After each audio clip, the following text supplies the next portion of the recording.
Hi friends, ఇది నేను ప్రయాగ వెళ్ళినప్పుడు తీసుకున్న వీడియో. ప్రయాగ అంటే నదీ సంగమం లేదా త్రివేణి సంగమం అని కూడా చెప్తారు. ఇది ప్రయాగలో నదీ సంగమం వద్ద తీసుకున్నది. ఇక్కడ గంగా, యమున, సరస్వతి ఈ మూడు నదులు సంగమం అవుతాయి. అంటే మూడు నదులు కలిసే చోటు ప్రయాగ. సో నేనైతే వారణాసికి వెళ్ళాను. అక్కడ కాశీ విశ్వనాథుని దర్శనం తర్వాత ప్రయాగ్రాజ్కి వెళ్ళాను. ఇది అక్కడ సివిల్ సర్వీసెస్ బస్ అండి. ఇలా ఉంటాయి బస్సులు అక్కడ. సో ఈ బస్సులోనే వెళ్ళాను నేను ప్రయాగ్కి వెళ్ళినప్పుడు వారణాసి నుంచి. సో మీకు అక్కడికి వెళ్ళిన తర్వాత ఏది అనుకూలమైతే ట్రైన్కైనా వెళ్ళచ్చు, బస్కైనా వెళ్ళచ్చు. అలా కాకుండా ఫస్ట్ ప్రయాగ చూసుకుని ఆ తర్వాత కూడా మీరు వారణాసి వెళ్ళచ్చు. మీ అనుకూలాన్ని బట్టి మీరు వెళ్ళి దర్శించుకోండి అక్కడ. సో ఆన్ ది వేలో వెళ్తూ ఇక్కడ పెద్ద ఆంజనేయ స్వామి టెంపుల్ ఉంటుంది. ఇది విజిట్ చేయొచ్చు. దాని తర్వాత అక్బర్ ఫోర్ట్ అనేసి ఉంటుంది ప్రయాగలో. ఈ కేబుల్ బ్రిడ్జ్ అనేది కూడా ఉంటుంది. సో ఈవినింగ్ టైమ్స్లో వెళ్తే కనుక మీకు చాలా హైలైట్గా ఉంటుంది. అక్కడ హారతి కూడా ఉంటుంది త్రివేణి సంగమంలో. ఆ హారతిని వీక్షించి దాని తర్వాత ఏ టెంపుల్స్ ఉన్నాయో అవన్నీ విజిట్ చేస్తే కనుక ఈవినింగ్ కేబుల్ బ్రిడ్జ్ అయితే లైటింగ్స్ ఇలాంటివి కూడా హైలైట్గా ఉంటాయి. సో మ్యాక్సిమం ఈవినింగ్ వెళ్ళడానికి ప్రయత్నించండి మీరు. మేమైతే అక్కడికి వెళ్ళిన తర్వాత ఈ విధంగా బోట్ని ఒకటి మా కోసం అని ప్రైవేట్గా మాట్లాడుకుని పబ్లిక్ ఉన్న దాంట్లో కాకుండా సపరేట్గా వెళ్ళాము నదీ సంగమం మధ్యకి. వాళ్ళైతే మధ్యలోకి తీసుకుని వెళ్తారు మూడు నదులు కలిసే చోటుకు. అక్కడికి వెళ్ళిన తర్వాత అక్కడ స్నానం ఆచరించి గంగా నదికి పాలు, కొబ్బరికాయ, పూలు వంటివి ఆ ప్రవాహంలో సమర్పించి దాని తర్వాత అక్కడ స్నానం ఆచరించి రిటర్న్ వస్తాము. కాకపోతే అక్కడికి వెళ్ళేటప్పుడు ఎంత ఏంటి అనేది అది రెంట్ మీరు మాట్లాడుకోండి.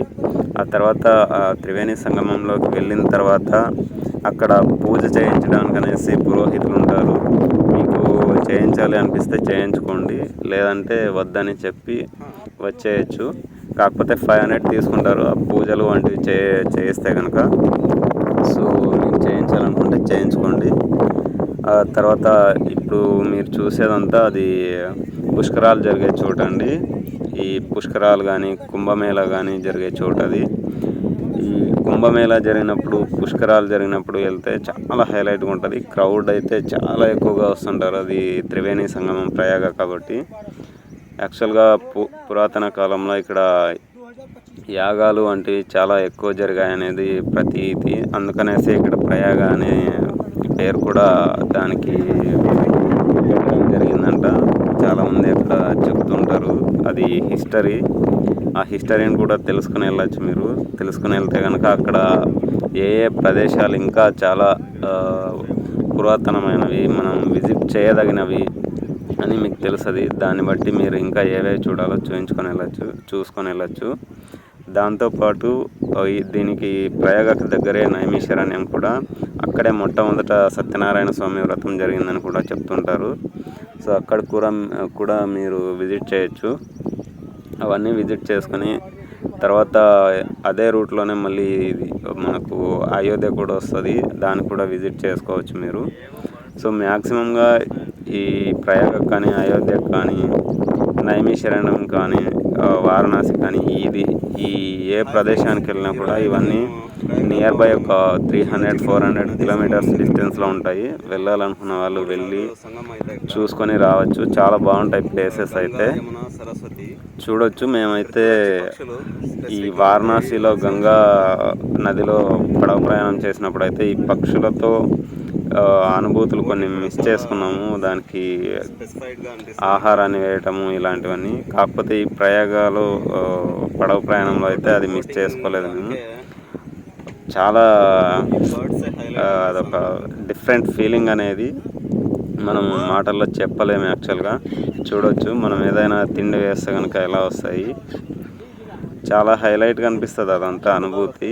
మీరు కూడా వెళ్ళినప్పుడు ఎక్స్పీరియన్స్ చేయండి. మాకైతే చాలా బాగా అనిపించింది. నేను ఒక్కనే వెళ్ళలేదు, నాతో పాటు ఇద్దరు కాకినాడ వాళ్ళు కూడా వచ్చారు. వాళ్ళతో పాటు వెళ్ళడం నాకు చాలా హ్యాపీగా ఉంది. నాతో పాటు పడవ ప్రయాణం చేశారు.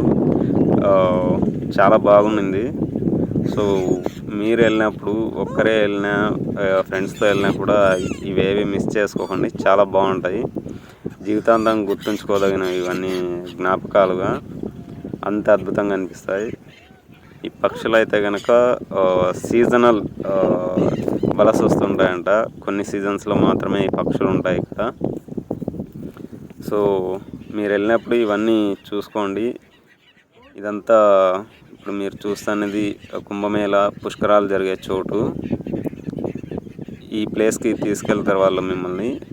నది సంగమం అయ్యే చోటు ఆ ప్లేస్కి తీసుకుని వెళ్తారు. ఏది కూడా మిస్ చేసుకోకండి. ప్రయాగలో అన్ని ప్లేసెస్ హైలైట్గా ఉంటాయి. మేమైతే ఇంకా సమయం లేక కొన్ని మిస్ చేసాము. మాకు ఒక్కరోజే టైం ఉన్నింది కాబట్టి. సో మీరు వెళ్ళినప్పుడు కొద్దిగా ఎక్కువ సమయం అయినా పర్లేదు, నియర్ బై ప్రయాగకి ఏవే ఉన్నాయో అన్నీ చూసుకునే రండి. చాలా బాగుంటుంది. ఇదైతే బస్ స్టాండ్ నుంచి లేదా రైల్వే స్టేషన్ నుంచి జస్ట్ ఒక 1.5 కిలోమీటర్ లేదా 2 కిలోమీటర్స్ డిస్టెన్స్లోనే ఉంటుంది ఈ ప్రయాగ. సో మీరు నదీ సంగమం చోటుకి చేరుకున్న తర్వాత 3 నదులు సంగమం అయ్యే చోటులో నీటి రంగు కూడా మీరు గమనించవచ్చు. ఒకవైపు నుంచి గంగా నది, మరోవైపు నుంచి యమునా నది రెండు కలుస్తాయి. సరస్వతి నది అనేది లోపలే ఉంటుంది అనేది అక్కడ వాస్తవం. మనమైతే అబ్జర్వ్ చేయలేము లోపల ప్రవహిస్తున్న సరస్వతి నదిని. కాకపోతే అదే చోటులోనే 3 నదులు సంగమం అవుతాయి అనేది అయితే అక్కడున్న ఏ ఒక్కరు తోడుగా మనకి ఎవరైతే వచ్చుంటారో అక్కడ తెలిసిన వాళ్ళు ప్రతి ఒక్కరు చెప్పే మాట అదే. మనమైతే అబ్జర్వ్ చేయలేం. గంగా యమున ఈ 2 నదులు మాత్రం పైన ప్రవహిస్తుంటాయి కాబట్టి అది మనం అబ్జర్వ్ చేయొచ్చు నీటి రంగును బట్టి. సో మీరు వెళ్ళినప్పుడు ఆ నదీ సంగమంలో అబ్జర్వ్ చేయండి. ఒకవైపు నుంచి గంగా యమున ఒక్కోవైపు నుంచి గంగా యమున ప్రవహించడం మీరు అబ్జర్వ్ చేయొచ్చు కలర్ని బట్టి. అంతేకాదు ప్రయాగ అంటే సంస్కృతిలో యాగాలకు యోగ్యమైన భూమి అని అర్థం. సృష్టికర్త అయిన బ్రహ్మ మొట్టమొదట సృష్టి ఆరంభించగానే మొట్టమొదటి యాగం ప్రయాగలో చేశాడని పురాణాలు చెబుతున్నాయి. ఇక్కడ ఈ త్రివేణి సంగమంలో స్నానం ఆచరించడం చాలా పుణ్యదాయకమని చెబుతుంటారు. దాంతోపాటు మన కోసమే కాకుండా మన తల్లిదండ్రుల కోసం లేదా మన అక్క చెల్లెలు సోదరుల కోసం ఎవరి కోసమైనా ఇక్కడ పుణ్యస్నానాలు ఆచరించవచ్చు. చాలా మంచిదని చెప్తుంటారు. అంతేకాకుండా ఇక్కడ చాలామంది పిండ ప్రదానం కూడా చేస్తుంటారు పితృదేవతలకు.